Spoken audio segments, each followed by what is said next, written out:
Welcome back to another episode of the Conscious Energy Officer Show. I'm your host, Grant Parr, with my co-host, Graham Betchart, John Costanzo. What's going on, fellas? We're back at it again. Let's go. What's up, G? What's up, John? Welcome, everybody. What's going on? Welcome to the Conscious Energy Officer Show. This is a mental skills training show for police officers, so we're super grateful you're here. We kind of go over some foundational mental skills you'll hear us talking about all the time, kind of referencing a little bit. Our first one is focusing on what you can control. You'll hear us saying that all the time. What's important now? Our second one is being present or playing present or policing present. That's literally being where your feet are, like learning to really perform in the moment. Our third skill is next play speed. That's the ability to bounce back to the present when you lose your focus, because we lose our focus all the time. And the fourth skill is palms down, right? Choosing our response, not just reacting to all the emotion, actually learning how to de-escalate from within and being palms down in all the scenarios and situations we're in. So we're going to reference all these skills throughout the show. And John takes us through different scenarios, different stories, different situations to apply all this stuff. So grateful to be here. Right on, Grant, right on, John, and grateful to see you guys. John, how you doing, man? Hey, what's going on? How you guys been? Great. Good, man. Very good. Doing great, man. So today we're going to talk about the process. I recorded the previous podcast episode. I went into more details about it. So if you're curious, you can, if you're watching, you can go back and watch that last one. But I'm going to bring in a story, and then we're just going to break it down with the mental skills and the process that we run officers through. So I'll just jump into the story. I received a call for a man that was assaulted. He got pepper sprayed while on public transportation, and there was another agency he was out with. And when I arrived, obviously very upset. The medics were treating him. You know, I connect with him, try to figure out what happened. We have to establish the venue where it happened, you know, the story behind it, to write a report and then get it to the detectives so they can investigate it and find out who did it, right? So as I'm asking him questions and connecting with him, I'm giving him some time because he's very emotional in this process. Pepper spray, it's brutal. I mean, coming into the academy, most officers, at least back in the day, I don't know how they do it now, but we would have to get sprayed, and it is a brutal 48 hours. Well, I'd say 24 hours. It hurts. I bet. Yeah. It's like fire needles in your eyeballs. It really stings. Oh my God. So your eyes literally are open for like a full day when you get pepper sprayed? Yeah, it lasted a good 24 hours. Wow.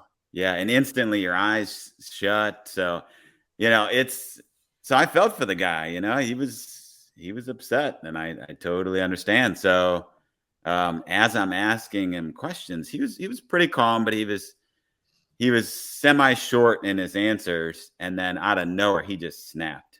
And we were like 3 feet. We were pretty close, and he snapped, and I was like, whoa. I looked at the officers from the other agency, and they all got alert, right? And so I took a step back. I felt the feeling. I palms down. I just let him have his moment, right? And, you know, we always talk about breathing and being.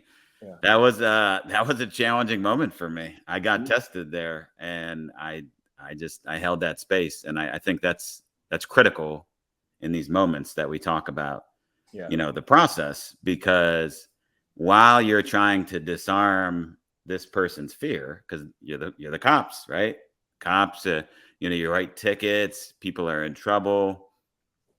You're responding to the scenes when it's not a good day for some people, you know? So everybody's a little heightened, and it might not necessarily be you, but there's a lot of feelings going around, you know? And that's where these mental skills come in. So when you're disarming the fear, trying to connect with them, these feelings might come out. So how do we respond to that? You know? And so I'll pause the story there. We could talk a little bit more about this using the skills, and then I'll continue it because there's a good finisher to it. Yeah. Man, that's amazing. It's walk us through the process a little bit. I think a really big one is like, because I think this makes sense with clarity, right? We get hit with fear or things feel escalated, and it's like, yes, this is that moment to choose our response, right? This is the palms down moment, which is what that is. John, can you walk us through the process a little bit, like step by step, what that looks like for you, kind of, and what you do? Yeah. It all starts with the foundation, and the foundation is ourselves, right? It's that inner control, disarming your fear. When you get presented with something, when somebody reacts, with their feelings or emotions or mindlessly, how we're choosing our response, right? Calm, cool, and collected. This is the foundation, right? In this, going to the scene, you're setting yourself up for success by staying present in the moment, palms down. You're coming in with this energy it'd be similar to a lake that's just calm.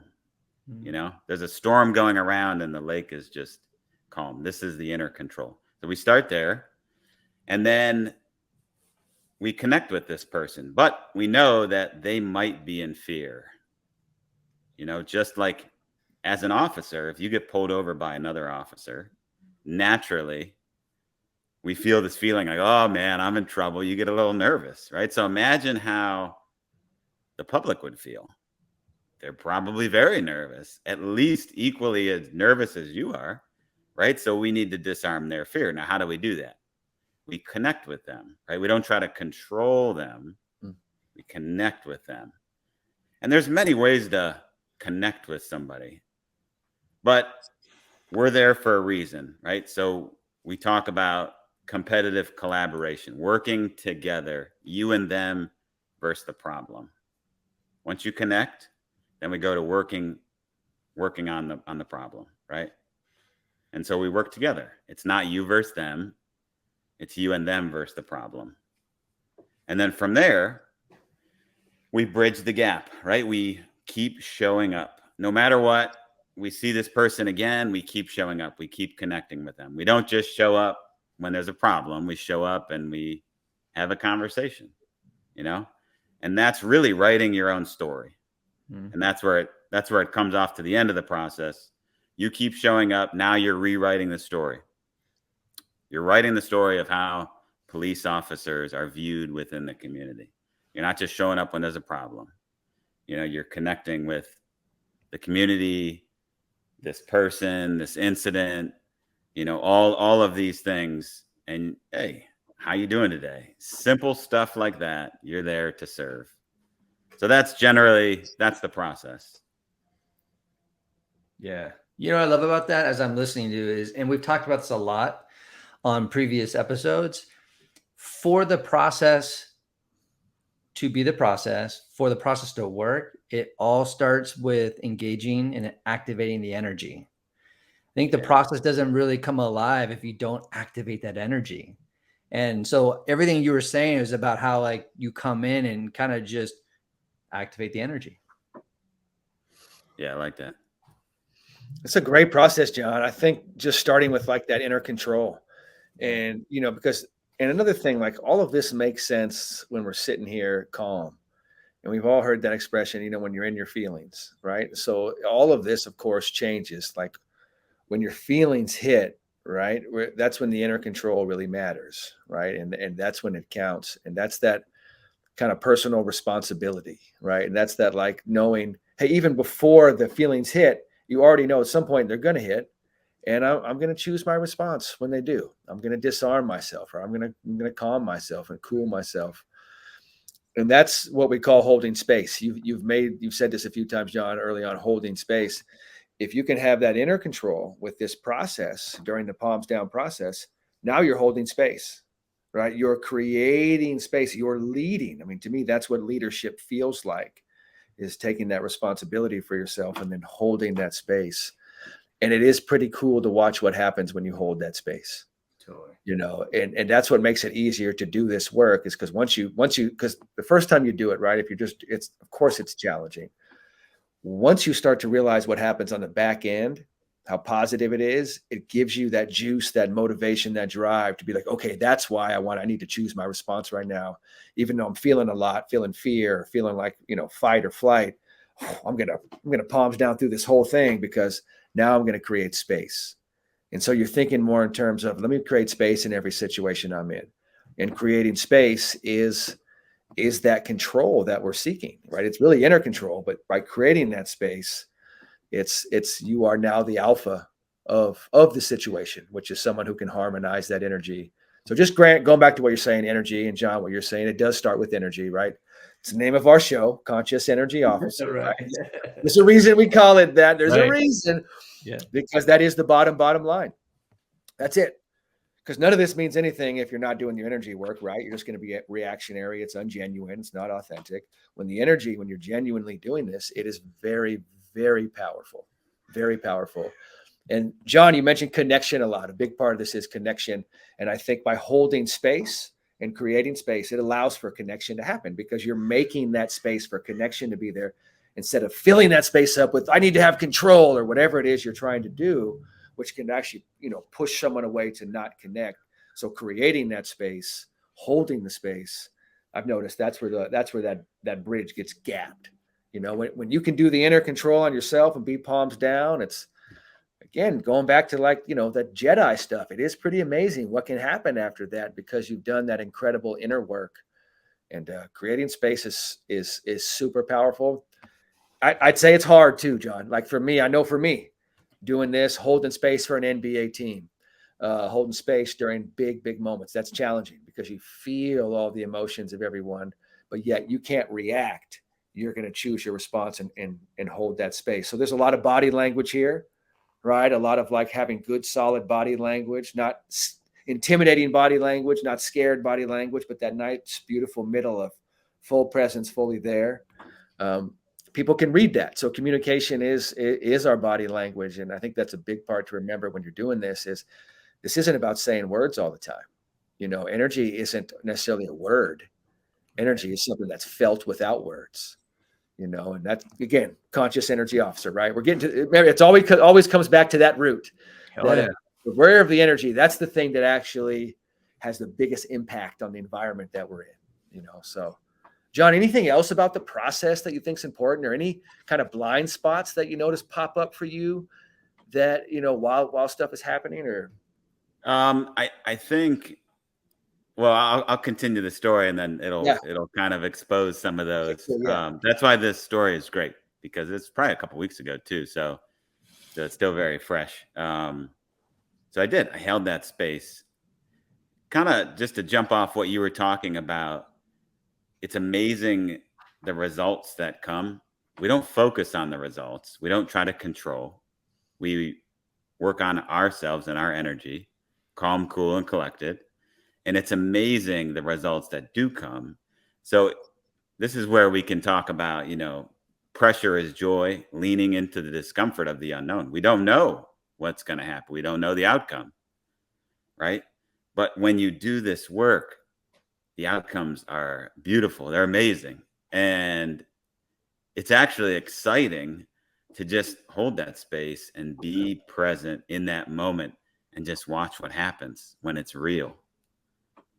So to jump off the back end of that story, I held the space. I gave him a moment. I let him get it out. And then I came in calm and cool. I felt it. So I had to, internally, I was palms down and I'm like, all right, I'm going to give him a moment. And then I just explained to him why I was asking the questions. Like, I understand they ask similar questions, but I have to do the report. So I have to establish where it happened so we can catch this person. And then that's when he responded, or he initially reacted and is like, you guys aren't going to do anything anyways. I don't even care. I don't even want to do the report. And he just went there. So I gave him another moment. And then I was like, look, in the end of the day, if you don't want me to take a report, that's totally up to you, but I'm here to help you. I just want to make sure you're okay, that you feel good about this whole situation, because it's not right that somebody does this to you. and we should, look into it. And he's like, no, I don't even. But then you can see, based on my energy, because I came back in, I recollected myself. I came back in to the present moment. You could see his reaction. It was driving him down. And then at the end, he apologized. Wow. He said, thank you. I ended up seeing him across the street, and he was talking to me, thank you for what you do. Such a tough job. Like, all these nice things came out next. And he's like, hey, I hope I see you again. But all of that, when he was up here, I stayed here. So I think one of the biggest challenges for officers to remember is we don't match people's energy. We are the energy. We are the composers, the conductors of the energy. Yeah. What you give out is what people will match. They match you. And if you're calm, cool, and collected, give it a moment. They'll come down there. You got to just stay in control of yourself. Yeah. Hey, John, real quick, because I can only imagine when you hear that feedback, that great feedback, like how awesome that it makes you feel and validates the energy, right? Even more so. I know as athletes, Graham and I, when we were competing, and also when we work with our athletes, when we win, or when our athletes win, when we get into the locker room, or we get with our team, or we just get away from all the energy of it all and get in our car, and we're with ourselves and our feelings and our emotions, with all that good shit that you just experienced. What was it like when you go back into your car? Like, or what was it like that moment where you got all that great feedback? Was it a win for you? Like, walk me through that. So it's very interesting you said that, because now this sets up for the end of the story. Well, it's funny because you didn't even know the story, but it instantly, for me, like, we talk about you versus you, right? You are your own competition. I don't need to be affirmed by anybody else. I know that was a win. I felt the win. And instantly I'm like, ooh, that feels good. I understand. Like, I get it. Like, all right. And it just encourages you to continue working on this every day, because it's progress over perfection. We can never perfect this. You will feel the feelings. We're not saying that the feelings don't come, but it's very powerful when you feel that result. I didn't predict that was going to happen. I didn't know he was going to react that way, and those feelings were going to come up, but it did. And the coolest part is, like Graham said, we can talk about it and it's all great right now, but until it actually happens, until you're put in that moment, that's when it counts. Right. And so that's why we practice. That's why we practice every day. We wake up, we're grateful. We practice. You keep practicing, just like the gym. Your brain starts to rewire. And now when those feelings come, you're like, oh, I know this. Palms down, cool under pressure, no problem. I got this, right? And then you tell yourself, powerful self-talk. That was a win. Great job. Yeah. There it is. There it is. There it is. Well, man, what a beautiful place to wrap up this show. What a beautiful place to wait. So I gotta hit you at the end. So the end, I go back to my car, right? And I'm in my truck, and out of nowhere, this guy's coming up, and I'm like, oh, we're in the nation's capital. He's gonna ask me a question. That was not his energy I felt. Back to the present moment. I was in the last scene, right? And all of a sudden I'm like, nope, I got to come back here. Wow. So glad I did, because he was coming after me. He was not asking a question. Wow. I felt the energy because I was present in the moment. I was like, oof, nope, this doesn't seem right. Right away, I could tell he was intoxicated. And then his energy was just, it was not cool. So he started closing in, and I was like, oh, put my hand up, like, oh, right, hold on right there. Like, now you're putting me in a position where I might have to react or respond, like, quickly. Like, this is turning into a problem. This isn't where a paradox, where I can solve this with my words. He was coming at me. So I created distance. I backed up. And then I tried to connect with him. I brought him down. He's like, why are you here? And just really coming at me. And I'm like, oh. I was like, I did this. Hey, there was an assault that happened across the street. Isn't that crazy? And he goes, oh. And he thought I was there for him. Come to find out, down the street, he committed a felony. And I had no idea, but he was coming after me because he thought I was there for him. Whoa. All of a sudden, cops come out of nowhere and just, I brought his energy down. By the time they got there, he was so like wrapped up in what happened across the street, because that's where I brought his mind. And then they put him in handcuffs, and it was end of the story. No force used, nothing. But again, I felt those feelings, palms down.